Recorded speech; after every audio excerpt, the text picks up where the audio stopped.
Assalamualaikum warahmatullahi taala wabarakatuh. Kembali lagi bersama saya Advokat Ardian Saputra Munte. Video sebelumnya kita membahas tentang poin-poin penting jawaban tergugat atas gugatan penggugat.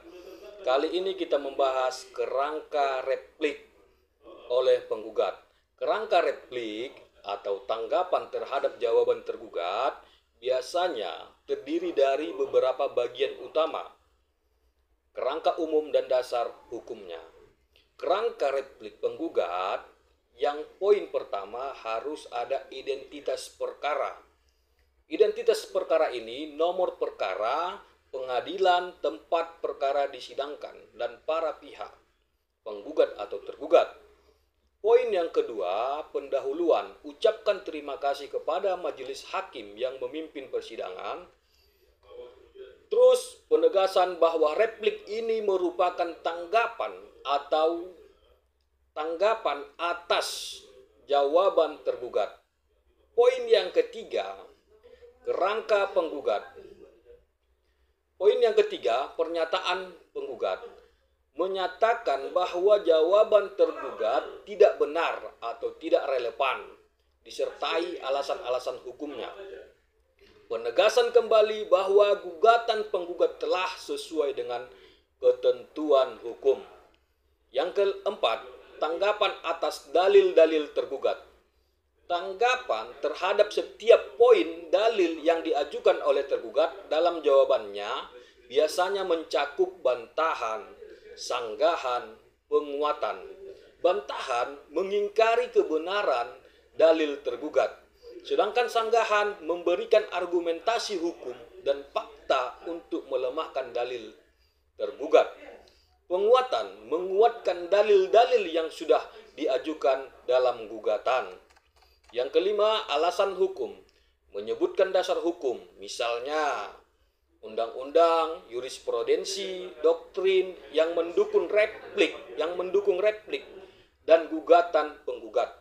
Menyatakan ketidaksesuaian dalil tergugat dengan hukum yang berlaku. Yang keenam, kesimpulan. Kesimpulan meminta majelis hakim untuk mengesampingkan jawaban tergugat. Menegaskan kembali petitum yang diminta dalam gugatan. Yang ketujuh, penutup. Mohon agar majelis hakim memutuskan sesuai dengan gugatan penggugat. Ucapkan terima kasih. Adapun dasar-dasar hukum replik penggugat sebagai berikut. Yang pertama, Kitab Undang-Undang Hukum Perdata digunakan untuk mendukung argumen hukum dalam perkara perdata, khususnya terkait hubungan keperdataan. Yang kedua, HIR dan RBG. Pasal 132 HIR atau pasal 157 RBG mengatur tentang tata cara beracara perdata, termasuk pengajuan tanggapan terhadap jawaban. Yang ketiga, undang-undang peraturan-peraturan lainnya disesuaikan dengan jenis perkara. Misalnya, Undang-Undang Nomor 1 Tahun 1974 tentang perkawinan atau kasus keluarga, atau Undang-Undang Nomor 5 Tahun 1960 tentang pokok agraria untuk sengketa tanah.